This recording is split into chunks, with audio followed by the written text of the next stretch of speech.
Ευχαριστώ, κύριε Πρόεδρε.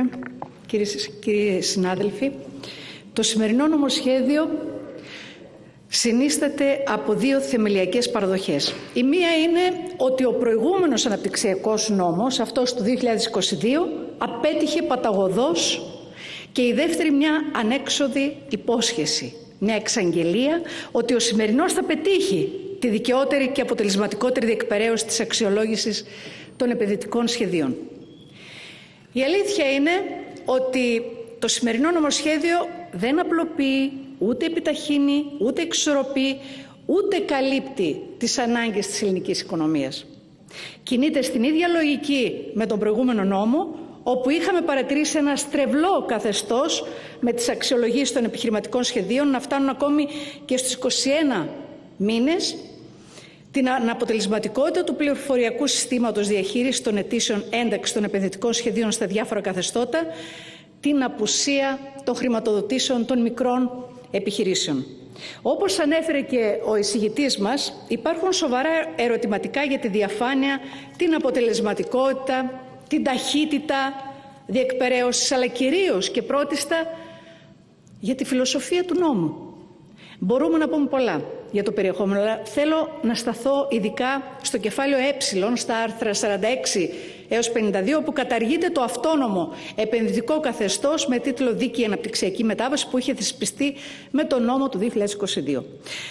Το αποτέλεσμα είναι ότι η Δυτική Μακεδονία, ως κατεξοχήν πληγήσα περιοχή με τη βία πολυγνητοποίηση, εντάσσεται μαζί με άλλες περιφέρειες, νομούς με χαμηλό εισόδημα, ακόμα και περιοχές που θα αντιμετωπίσουν μια φυσική καταστροφή, στο νέο καθεστώς περιοχών ειδικής ενίσχυσης, έτσι λέγονται τώρα.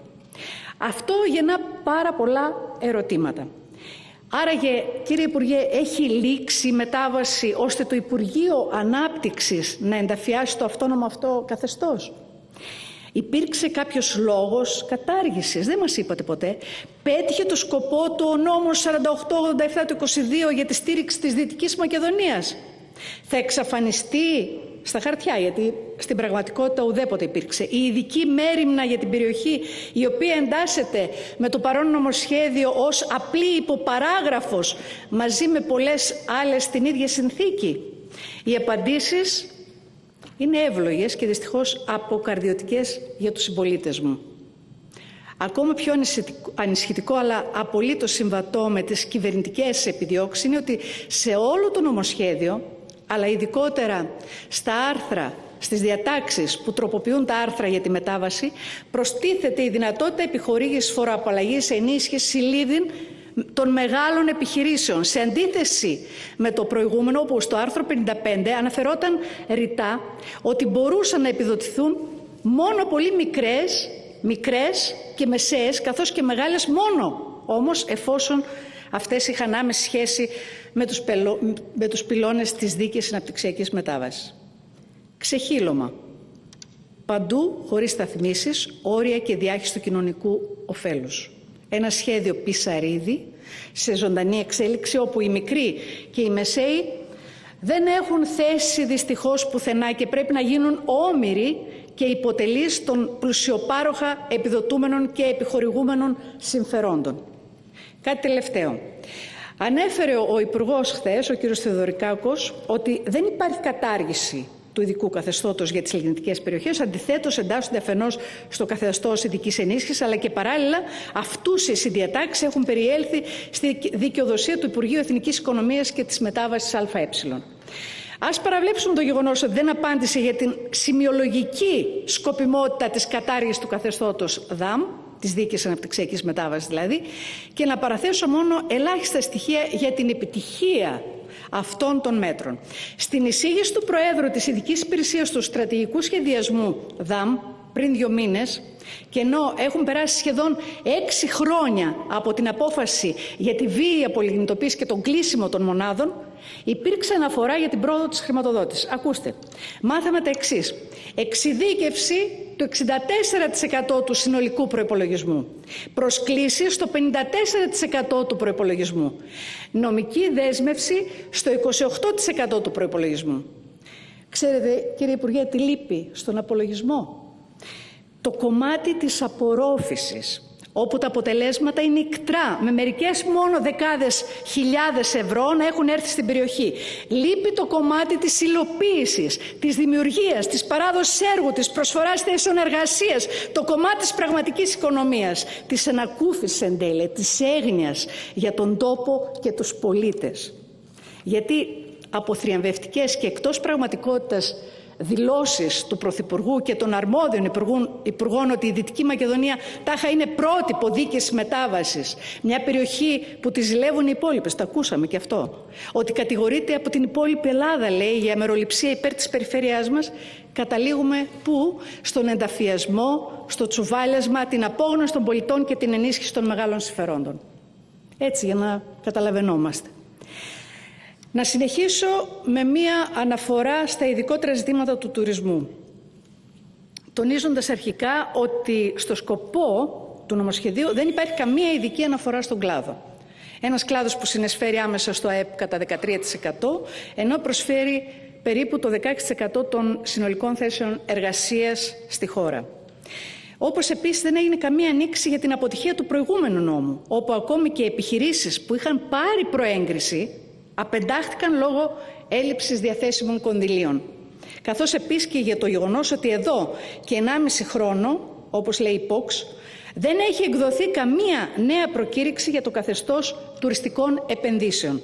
Ενώ η Δυτική Μακεδονία, σύμφωνα με τα στοιχεία της Γενικής Γραμματείας Ιδιωτικών Επενδύσεων του Υπουργείου Ανάπτυξης, μέχρι το Γενάρη του 2025, που βγήκαν τα στοιχεία, είναι απούσα από το καθεστώς ενίσχυσης των τουριστικών επενδύσεων. Δεν υπάρχει στον κατάλογο καθόλου. 2 ειδικά σημεία μόνο να θίξω. Η αύξηση των ορίων επένδυσης από 10 εκατομμύρια στα 20 εκατομμύρια στοχεύει κυρίως στην προσέλκυση μεγάλων επενδύσεων, οι οποίες θα ενισχύονται και με τα υψηλότερα δυνατόν ποσοστά χρηματοδότηση που προβλέπει ο χάρτης των περιφερειακών ενισχύσεων, ενώ οι μικρές και μικρομεσαίες επιχειρήσεις, η ραχοκοκαλιά δηλαδή της χώρας, το 93% του συνόλου, παραμένουν εκτός, όπως εκτός παραμένει και η πλειοψηφία αυτών από τον τραπεζικό δανεισμό. Παράλληλα, το καθεστώς εναλλακτικού τουρισμού δεν έχει ενεργοποιηθεί και πολύ φοβάμαι ότι η αναφορά του στο παρόν νομοσχέδιο είναι περισσότερο επικοινωνιακού χαρακτήρα. Για την ενίσχυση του θεματικού και βιώσιμου τουρισμού είναι απαραίτητο να δοθούν κίνητρα για επενδύσεις που θα μειώνουν το περιβαλλοντολογικό αποτύπωμα, όπως ας πούμε η ενεργειακή αναβάθμιση μονάδων, ή που θα αφορούν επενδύσεις σε τέτοιου είδους μορφές τουρισμού, όπως σε χώρους στάθμευσης, ας πούμε, για τα τροχόσπιτα, μια επιλογή που θα δώσει λύση στο πρόβλημα που δημιουργήσατε εσείς με την πρόχειρη και ατελή νομοθετική παρέμβαση που κάνατε πρόσφατα. Να μην μας διαφεύγει ποτέ, τέλος, ότι η φιλοξενία και οι ποιοτικές υπηρεσίες αποτελούν το βασικό ανταγωνιστικό μας πλεονέκτημα. Και η επένδυση στο ανθρώπινο δυναμικό είναι μονόδρομος. Μόνο στο αναπτυξιακός δεν επαρκεί, αλλά απαιτείται επιπλέον ασφαλές εργασιακό περιβάλλον και κλαδικές συμβάσεις που θα τηρούνται. Συνέργειες και διασύνδεση μεταξύ των επιχειρήσεων χωρίς αποκλεισμούς στα εθνικά και ευρωπαϊκά αναπτυξιακά εργαλεία.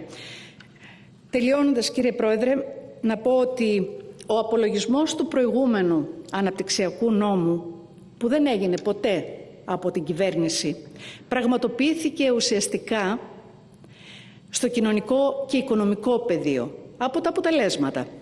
Εκεί επισημοποιήθηκε ότι η αναπτυξιακή πολιτική σε εισαγωγικά της κυβέρνησης συνίσταται στην εξυπηρέτηση των μεγάλων συμφερόντων και, τελειώνω, και την επικοινωνιακή καταιγίδα που επιχειρεί να αποκρύψει την πραγματικότητα.